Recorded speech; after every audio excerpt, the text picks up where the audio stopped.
नमस्कार, मैं हूं मनीषा गुप्ता। आज के खास शो में हम एग्री कमोडिटीज के आउटलुक पर बात करेंगे। पिछले एक महीने में करीब 50% की तेजी देखने के बाद गुआर की बत्ती गुल हो गई है। कुछ यही हाल सोयाबीन का भी है। इसी महीने की शुरुआत में 10,000 पार के जाने वाला सोयाबीन अब 8,000 के नीचे ट्रेड कर रहा है। हालांकि कॉटन में एक बार फिर से तेजी बनती हुई दिखी है, लेकिन क्या कॉटन की ये तेजी आगे भी मजबूत रहेगी या फिर यहाँ भी गुआर और सोयाबीन वाला हाल होगा? इसके अलावा त्योहारों पर खाने के तेलों की कैसी डिमांड निकल के आएगी, आज के शो में इन सब पर होगा फोकस।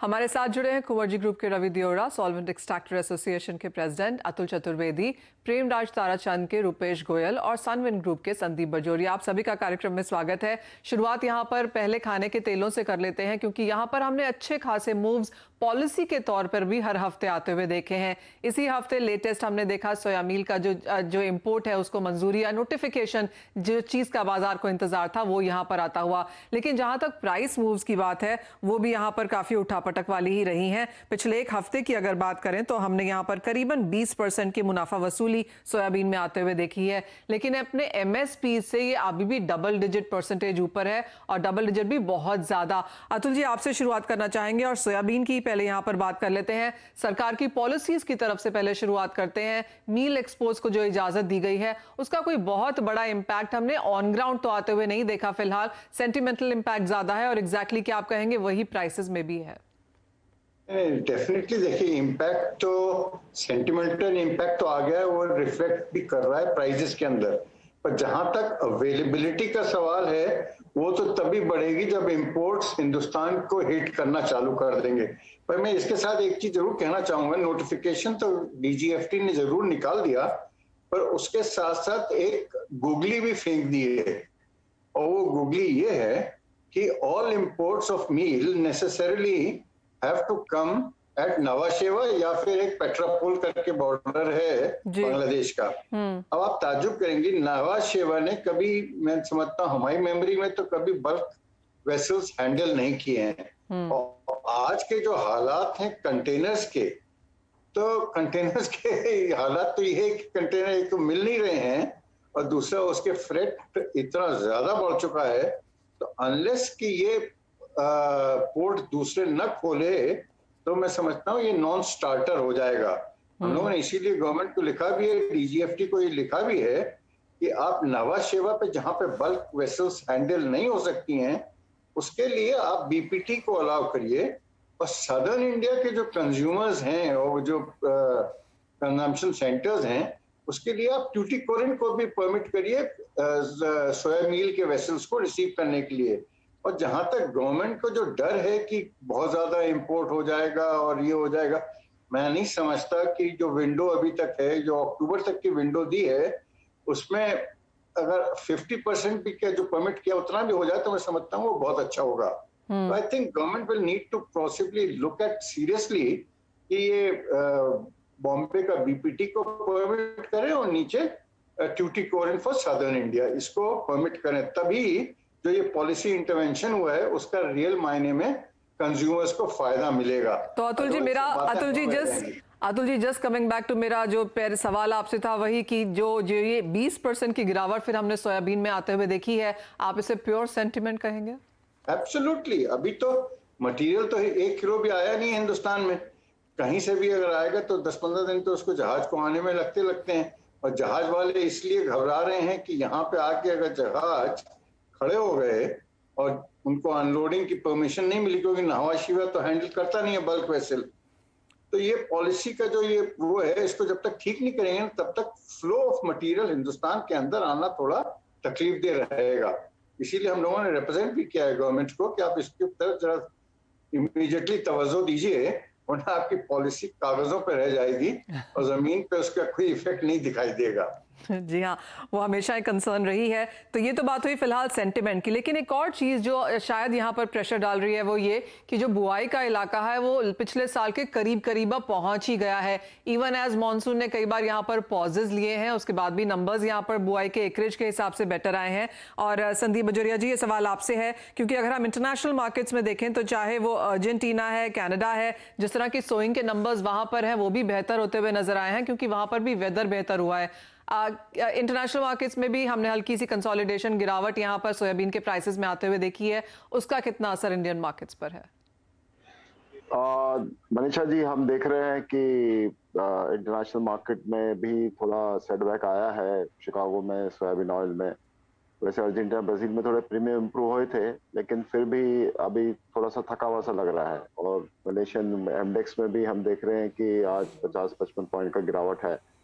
सो इंटरनेशनल मार्केट में अभी सब जगह पे जो बायोडीजल के मैंडेट्स हैं, जैसे ब्राजील में 12% बायोडीजल में वेज ऑयल जाना था, वो नवंबर दिसंबर में उसको 10% कर रहे हैं। बीच में इंडोनेशिया में था B40 इंट्रोड्यूस करेंगे, 40% ब्लेंड इन द बायोफ्यूल, तो वो उसको भी इम्प्लीमेंट करना डिफिकल्ट हो रहा है B30 से B40, बिकॉज वेज ऑयल की कीमतें बहुत ऊंची हो गई है। और अमेरिका में भी जो रिन्यूएबल फ्यूल स्टैंडर्ड्स है RFS, उसमें जो EPA है, एनवायरमेंटल प्रोटेक्शन एजेंसी, उसने कांग्रेस को लिखा है कि भाई 2021 के मैंडेट और 21-22 के मैंडेट जो है 2020 से ऊपर नहीं होंगे। तो ये सब कारणों से थोड़ा बायोडीजल में वेज ऑयल का कंजम्पशन को ब्रेक लग रहा है। और आई थिंक क्रॉप्स भी अभी थोड़े डेवलप हो रहे हैं ठीक तरीके से। तो इंटरनेशनल मार्केट अब एकदम थोड़ा सा साइड वे से लोअर की तरफ चला गया है। इंडियन मार्केट जो है अभी भी थोड़ा कंपैरेटिवली होल्ड किया हुआ है इंडियन मार्केट, बिकॉज हमने पिछले कुछ महीनों में इंपोर्ट बहुत कम किया था। अभी अगस्त में हमारा इंपोर्ट बढ़ेगा, अगस्त शिपमेंट का जो हमारे यहाँ माल आएगा 10 सितंबर के आसपास में, 15 सितंबर के आसपास में। तो यहाँ फिजिकल माल का थोड़ा सा शॉर्ट है, उस कारण से Indian market, Indian futures index और एमसीएक्स के होल्ड किए हुए हैं।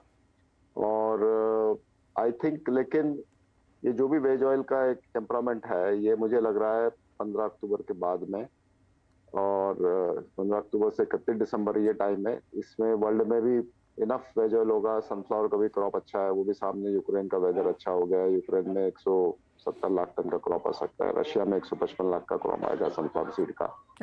तो ये 15 अक्टूबर से 31 दिसंबर के बीच में एक डाउनफॉल आएगा मार्केट्स में, which could be something around $50 to $100 from the present time. तो वो एक पोजीशन है। सो अभी जिसका भी जो अभी अपसाइड का काम है, आई थिंक उसको एक विंडो, ज्यादा में ज्यादा 30 दिन का विंडो समझना चाहिए। उसके बियॉन्ड फिर आप मार्केट में तेजी करने का कोई सवाल नहीं। तो एक सवाल मेरा है, वो है फेस्टिविटीज को लेकर, वहां पर अब कैसी मांग रहेगी संदीप जी? और आपको लगता है कि वहां से कुछ बहुत सपोर्ट आएगा, या फिर जैसे आपने कहा कि 15 अक्टूबर के बाद यहां पर मोस्टली हम डाउन ट्रेंड देखेंगे? देखिए, दीपावली 4 नवंबर की है और 15 दिन पहले दशहरा है, तो फेस्टिवल की डिमांड भी जो होती है वो ज्यादा में ज्यादा 15-17 अक्टूबर तो होती है आज के दिन। जी। तो वो भी मैंने फैक्टर इन करके ही आपको कहा है कि 15 अक्टूबर बाद डिमांड भी स्लो हो जाएगी, प्रोडक्शन भी बढ़ेगा, सप्लाई भी बढ़ेगा इंटरनेशनल और डोमेस्टिक। सो देन मार्केट में एक डाउनफॉल आएगा उस समय, ये समझ के चलना चाहिए। अच्छा है, फेस्टिवल के टाइम पे लोगों को तेल मिलेगा, अच्छा मिलेगा, इनफ मिलेगा। वो बेसिकली वेज ऑयल में तो एक चीज है, कीमत अपनी जगह पे है और अवेबिलिटी अपनी जगह पे। तो बेसिकली पॉइंट है अवेबिलिटी का। अवेबिलिटी कंज्यूमर को चाहिए उतनी ऑयल की हर कॉर्नर देश में अवेलेबल है, ये बहुत इंपॉर्टेंट फैक्टर है। और कीमतें तो देखिए, जैसे पेट्रोल डीजल की कीमतें हैं, वैसी कीमतें वेज ऑयल की है, वो ऊपर नीचे होते रहना है, वो कोई बड़ी बात नहीं है। बट 15 अक्टूबर से 31 दिसंबर तक एक पीरियड है जिसमें डाउन साइड हमको $50 से $100 कम से कम मिलेगा। ऑलराइट। अतुल जी, आप सरसों के प्राइसेस को कैसे देखते हैं? क्योंकि यहाँ पर भी हमने एमएसपी के नियरली 60-70% ऊपर इन भावों को भी आता हुआ देखा है, और सरसों में तो ये माने जा रहा है कि आगे जाकर यहाँ पर फसल बेहतर है, स्टॉक भी अच्छा खासा है। यहाँ पे आप कहेंगे जिस तरह की मुनाफा वसूली हमने देखने को मिली है, ये फिलहाल और गहरा सकती है। पॉइंट बीइंग की अगली फसल अब यहाँ पर ऑफकोर्स 6 महीने के बाद ही आएगी, लेकिन क्या उतनी अवेलेबिलिटी फिलहाल मार्केट में भी है? देखिए, सरसों आइसोलेशन में तो नहीं रह सकती है, पर सरसों का अपना अलग मार्केट भी है। और ये अब now we are entering the fag end of the सरसों का मार्केटिंग का पीरियड।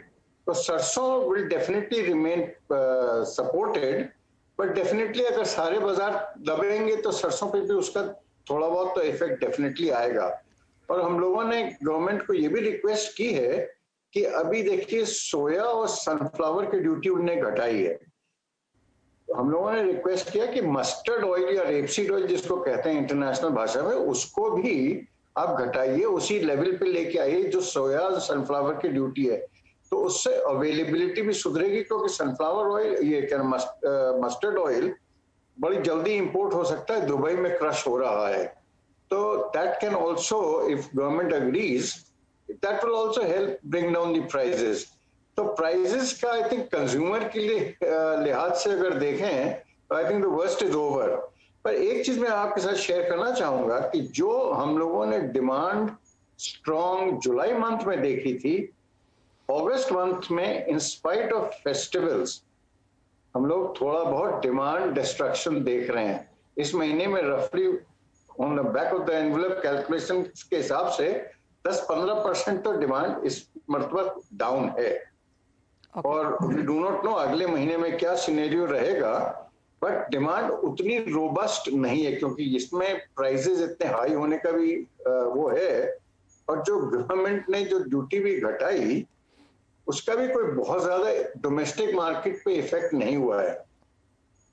राइट, तो ये इंडस्ट्री फिलहाल फंडामेंटल्स है यहाँ पर। लेकिन ब्रेक पे जाने से पहले रवि आपसे जानना चाहेंगे, आपने प्राइस व्यू सुना तो सही इंडस्ट्री की तरफ से, लेकिन ऑन चार्ट्स फिलहाल क्या दिखता है? डेफिनेटली प्राइजेस का जो व्यू था वही ऑन चार्ट पे है, क्योंकि जो भी प्राइजेस जहां से डिराइव होते हैं वो सारे एक्सपर्ट, वो सारे इंडस्ट्री के लीडर्स यहाँ पैनल में है, तो वही डिराइव करते रहे। तो आई थिंक बेसिकली प्राइजेस में मुझे ऐसा लग रहा है कि soybean and soya oil as well as CPO ये थोड़ा डिकपल्ड हो जाएगा ट्रेड, क्योंकि वहां पे देखे तो सोयाबीन में लगातार प्रेशर है। हालांकि सोयाबीन में सबसे नेगेटिव चीज है कि वहां पे बैकवर्डेशन है, मींस के अगले कॉन्ट्रैक्ट के प्राइसेस ऑलरेडी नीचे चल रहे हैं। तो कोई अगर लंबा 2 से 3 महीने का व्यू निकाल के अगर उसको हेज भी करना चाहे तो भी वो पॉसिबल नहीं है। बट मुझे लग रहा है कि अकॉर्डिंग टू द प्राइसेस एक हायर लेवल से बिकवाली का प्राइस आपको सोयाबीन में दिखना चाहिए। सोयाबीन मुझे लग रहा है कि 8000 का लेवल है, थोड़ा यहाँ से रेजिस्ट करेगा, क्योंकि इंटरनेशनल मार्केट में भी देखे तो चाइना एक लास्ट 2 महीने का जो इंपोर्ट है चाइना का यूएस से, उसमें काफी कमी देखी गई। इस हिसाब से चाइनीज मार्केट भी काफी ड्राई है एंड इंटरनेशनल प्राइसेस में यूएस के प्राइसेस भी थोड़े नीचे आए। तो मुझे लग रहा है कि उसका प्रेशर हैंगओवर यहाँ पे रहेगा, शॉर्ट करके 8000 के करीब चला जा सकता है। मुझे लग रहा है बहुत बड़ी मंदी नहीं, बट 7200 7000 तक के लेवल्स वहां पे दिखने चाहिए। तो शायद लग रहा है कि ये जो अभी फंडामेंटल्स चेंज हो रहे हैं उसका एक प्रभाव है इमीडिएट तौर पे सोयाबीन के प्राइसेस पे आ सकता है। ओके, तो हल्की सी मुनाफा वसूली यहाँ पर है, लेकिन बहुत बड़ा कोलैप्स प्राइसेस में फिलहाल एक्सपेक्टेड नहीं है। अतुल जी, संदीप जी, बहुत शुक्रिया साथ जुड़ने के लिए, खाने के तेलों पर बात करने के लिए। एक ब्रेक के लिए रुकेंगे, जब तो लौटेंगे तो बात करेंगे यहाँ पर मॉनसून की, और 2 कमोडिटीज जहाँ पर हमने गिरावट आते हुए देखी है बुआई में, वो है गुआर और कॉटन। वहां पर क्या हाल है, जानेंगे।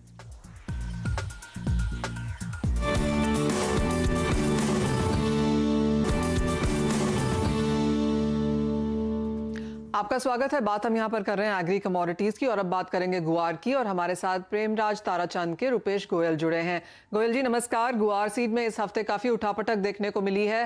अपने मल्टी ईयर हाइज छूने के बाद हमने यहाँ पर एक्सचेंज की तरफ से जो सर्वेलेंस मार्जिन लगाया, उसके बाद 2 दिन यहाँ पर अच्छी खासी मुनाफा वसूली आते हुए देखी है। लेकिन ओवरऑल फंडामेंटल्स कैसे नजर आते हैं, क्योंकि फसल को लेकर तो अभी भी चिंता है, बारिश इतनी हुई ही नहीं है।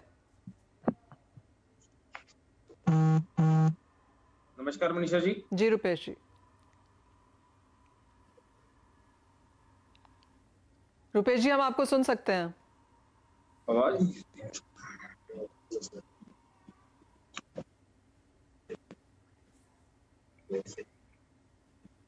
रुपेश जी, हम आपको सुन सकते हैं। क्या लगता है आपको गुआर में आगे जाके क्या देखने को मिल पाएगा? नमस्कार मनीषा जी। गुआर कम बिजाई, कम बारिश, अकाल, सप्लाई साइड बहुत ज्यादा टाइट है जी, बहुत ज्यादा टाइट है।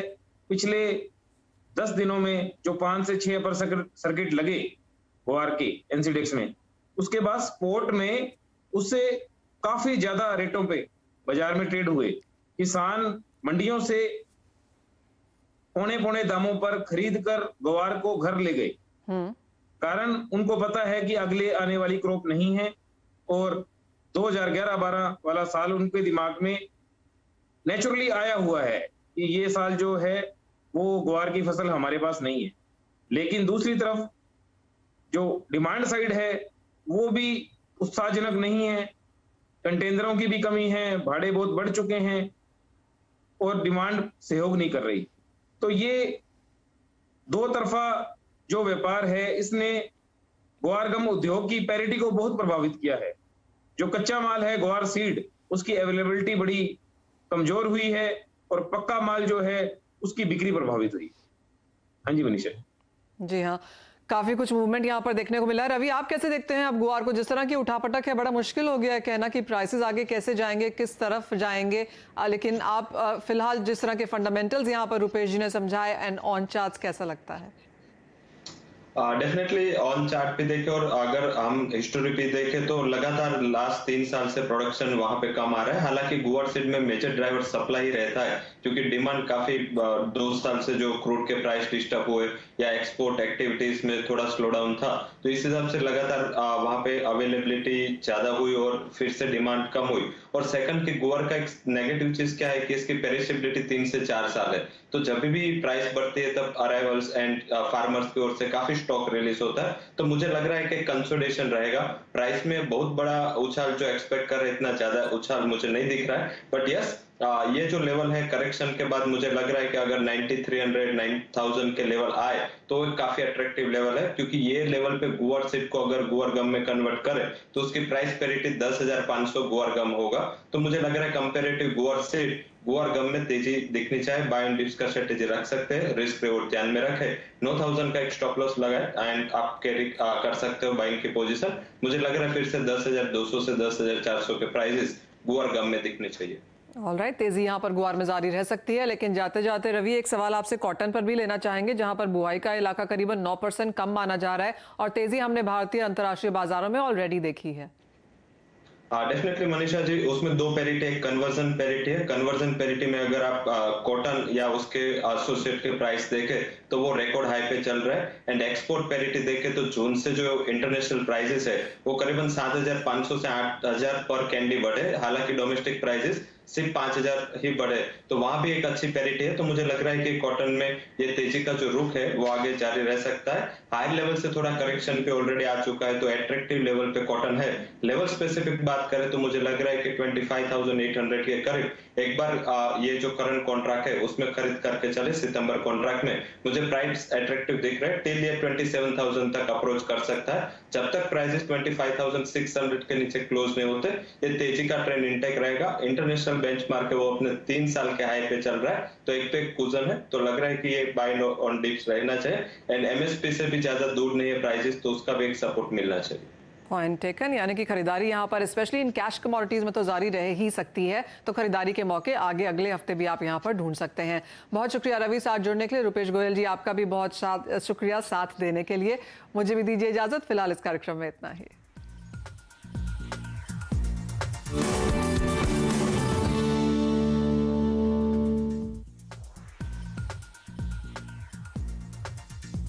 अब